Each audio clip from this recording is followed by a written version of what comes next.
Astro-Nots, a space-bound team, navigating galaxies from our PC screens, exploring new worlds and cosmic sights. Join our crew and enjoy the flight. Howdy folks, Astro-Nots back here again. I am Cmdr.Trusin, and with me is CaptnBarbosa. I am here again, sir, and that is a badass metal sea shanty that we have. It's a space shanty. I love it. Oh god, yeah, I do too. Well, today we are here. We're going to talk about Satisfactory. I'm going to set a timer for 12 minutes. When the alarm goes off, we will wrap things up. How's that sound? We're done. But yeah, we don't want to take up too much of your time. And also, folks, this is just an audio podcast. We might have a video element. It's just to accompany the audio, but this is audio. We want you to listen to us while you're driving in your car or commuting or something. This is a nice little discussion we're doing. So, audio podcast. All right, the timer's rolling. All right, man. So you've been putting a lot of time into Satisfactory. You love it. So okay, start me off, man. Why do you love it? To be fair, I have at the time of right now, I have about almost 400 hours in that game, but I've been playing it. I've been playing it through its whole early access period, which it's been years. Okay, and the reason we're talking about it now is because recently it just launched its 1.0 launch. Yeah, the big 1.0, and I am really happy for it because right now it's still in like the top 10 for population on Steam. That's a great feat. Yeah, and why this game fits into our realm is the premise is that you are dropped on an alien planet as an employee of the Fix-It Corporation, and your job is to exploit the planet of its natural resources for profit. So capitalism at its finest. Yeah, and you do that with a lot of automation. And I love doing the math. I don't know why. I hate math. I know you do, it, but I love doing it. Well, just to give everybody a background, when Trusin plays a game, first thing he's looking for is building, and then second, he's looking for automation. He's like our engineer, and then he wants to automate operations. So that's all stuff I don't want to do. That's why we get along really well. And in other games, I mean, he finds things to automate. We're like, thank you. We would have never done that. I would still be at this crafting table just hammering away. And this Satisfactory game looks like it is absolutely your forte. So what do you think's got so many people hooked on this with its automation? It's very interesting. I think I was reading an article where somebody was talking about, or maybe it was another video, when somebody was talking about what's the difference between a chore and a hobby, and how Satisfactory reprograms your brain into thinking that chores are hobbies. So, that's great. I wish my job felt like that. Right. And I mean, he compared it to doing dishes. He's like, when you have to go into Satisfactory and you've got a spaghetti mess of conveyor belts feeding materials all which directions, and you're like, I have to fix that. Nobody tells you have to fix it. It's just one of those things that you feel like you have to do. And it's kind of like dishes. It's like nobody tells you have to do the dishes. They just need to get done. And usually you're the one that has to do them. So it's a hobby. We're going to call it a hobby. You want to fix this stuff as a hobby. Yeah, and I love the science fiction, and there's a lot of humor in the game. The way that the little Fix-It Corporation lady comes in and she's all like, we detect damage to the Fix-It Corporation property, and it's like, damage? I'm dead. You don't care about me, you just care about your equipment. Yeah. It's and they did such a good job on the world. The map the map is so big. You could probably do I in 400 hours I still haven't seen most of the map. I have 1% of your game time in the game, but from what I've seen, it is beautiful. Like, they did a great job architecting this naturally beautiful planet and I was actually just enjoying exploring it, and I'm happy you were automating because I got to explore it. Yeah, I think I feel the reason I wanted to bring you into the game with me is that I felt like it does have a very good balance of building and exploration. It's a little light on the science, so I do wish that was kind of elaborated and maybe a little bit more in depth. But the exploration is great, and it's a very key element of the game. It's something that I tend to not really do, and you get so many benefits from going out into the world and finding rare artifacts and bringing them back and researching them and learning new recipes, and you get all these things. And me, I never leave the base. I'm all like, nope, gotta optimize this belt run. I need X number to come out, and our production numbers are low, so I never leave. And that's why I thought, hey, man, I think Cap would like to join this. Now, it was your first time in. What did you think? Well, immediately I went out. We had our friend with us, and he was like, let's go do this. Let's go do that. And here I am seeing like the alien life. I'm like, okay, cool. Like it's a video game. So you're not like, we've seen plenty of aliens in other video games, but like, you see these aliens. You're like, all right, what's the deal with these? Immediately I wanted to protect myself, so I started doing upgrades. And I do love that the game tells you and announces to everyone when an upgrade happens, because you guys get to see my hard work. I wasn't automating, but I was upgrading. And we found a cave. We found some nodes. I do like the scanner in the game. It's like, if you go in this direction, you're going to get this type of resource. And then I go to scope it out and kind of put some markers. I also have to figure out how to get there.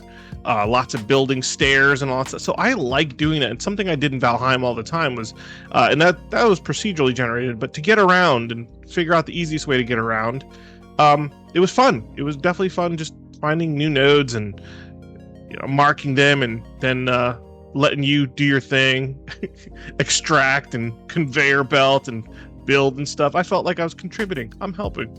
I did love it. All right, well, that's good. It's funny. I haven't seen you back. It's been several days. Hey, I get busy. I'm putting up content too. I'm an Astro-Nots and a couple other things. I'm also a CaptnBarbosa, so I'm taking care of a lot.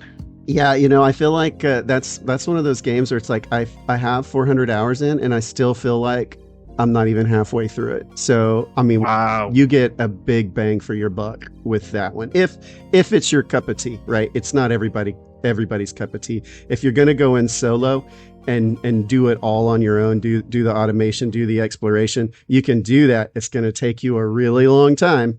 Yeah. But my advice is probably team up, have more fun with others. Though you do run into that. I built this beautiful factory, right? And then the guy we were playing with, my buddy, he came and just strapped this huge flat platform right on top of it to stick a train. So you always run into those little headbutt design kind of issues where it's like, couldn't we have put that to the side? I don't know. Yeah, man, you're cramping my style here. Yeah, and he told me he's like, I never thought about actually putting them in factories. He's like, it feels like it takes way too much time to put walls up and everything, because I'm all like designing these like actual walled factory floors with lighting and. Oh yeah. I didn't see too much of that when we played, but we did start on a new server. But what you had going, like I saw the automation. And you give it a good observation. I'm like, okay, I see where this is going. Okay, I see this is a producer. This is getting the resources. This is sending it here. This is getting it split to do a couple other things. And here's the resource bin that I'm looking for. And let me grab the things I want and do some research and make my little weapon and stuff so I can go explore. So it does make sense if you do give it a good look. Now, what's at first, man? I was hesitant because the name of the game, Satisfactory. It sounds like work, it sounds like satisfying work. So I was a little hesitant to join you on early access, but I guess it paid off. It is a lot of work, but it's so satisfying when you achieve, step one, achieve this goal. Oh yeah. And then to do it really well is even more. That's why I'm saying, like, I could go back and start all over and knowing what I know now, just do it so much better. And it just have that same satisfactory feeling. And I think that's the beauty of it. Pon. Yeah. So I think I'll get a lot more hours out of it, and it's got a huge modding scene too, which is kind of funny because some of the mods before they released, they almost made it feel like a complete game. And this was like 2 years ago. And so I think there was some thought is like, if modders can finish the game, why is it taking Coffee Stain so long? Yeah, right. But there are a lot of mods that add a lot of things like farming and, so it opens up so much more to the game. And I love it when developers embrace the modding community. So good on them. Yeah, for some reason, I do love farming, and I don't know what it is about farming. I just feel really productive when Yeah. So where do you see the game going? Like, it's 1.0. Do they have a roadmap? Okay, so they don't have a roadmap. But they did make an announcement of something along the lines of they want to add a narrative to it, a storyline. Oh. And you would think that would have come out with 1.0. And while there is that kind of that subplot with the whole Fix-It Corporation and there's some alien stuff involved, I think they want a more thorough, fleshed out narrative, storyline driven narrative with it. So I do believe they're working on that now to kind of give it some more depth. And you know what I do really appreciate with, as does our main science officer, is we call it silent lore.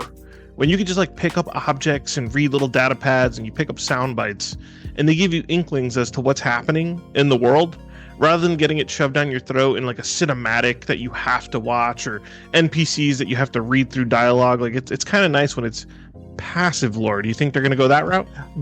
This is one of those games that would benefit greatly from that, like having those shipwrecks everywhere and just having like bits of lore about those shipwrecks as you uncover them and whatnot.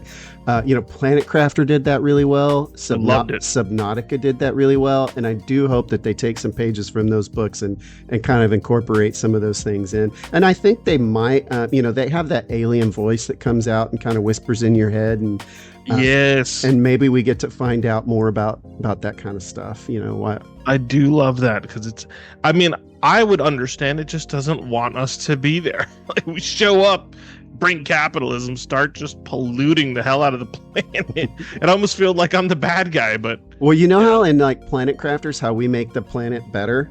I would really love it if there was like a reverse thing in Satisfactory, as you have all these factories, and is that you like make the environment worse. I know, right? Great. You get smog and you can't see, and the nighttime is like a little darker. Because because it's this beautiful planet when you start. It'd be great if by the end it's like this, horrible, gloomy planet. What have we done? Yeah, exactly. Oh, I would love that. But I doubt that's him. Then maybe there'll be a mod. Well, you think as a 1.0, I think we're running out of time here soon, but like as a 1.0, they're going to add a little bit of story. The multiplayer's good. They got a whole bunch of things.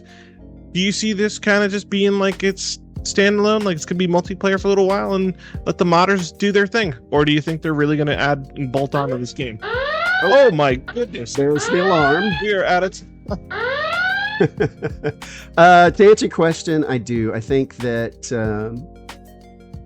like I said, they've embraced the modding community. So the modders, hopefully some of the good mods that worked in previous versions are going to come back and update for 1.0. As of right now, no mods work with 1.0. And I think the developers have turned that off intentionally.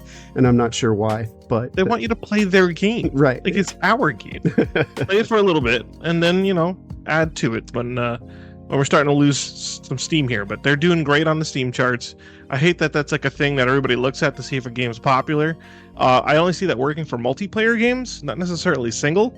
So, hey, I'm happy. I'm happy I picked it up. I'm happy I played it. I'm sure your 400 hours have been worth it. Oh, yeah. when you do the math on that, it's like, 2 cents.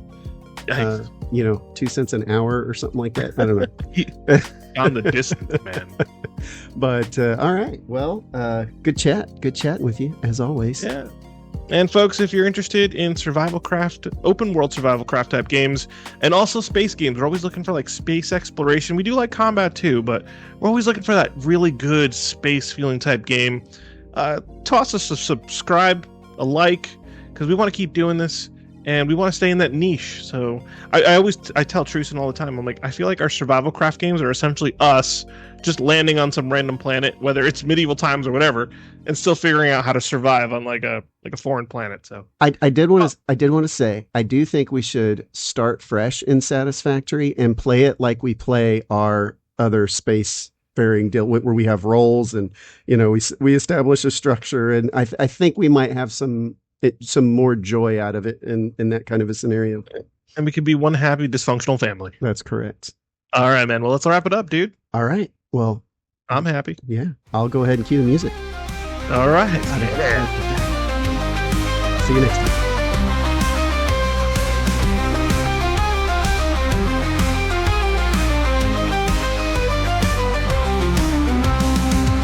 Astro-Nots, a space-bound team, navigating galaxies from our PC screens, exploring new worlds and cosmic sights. Join our crew and enjoy the flight.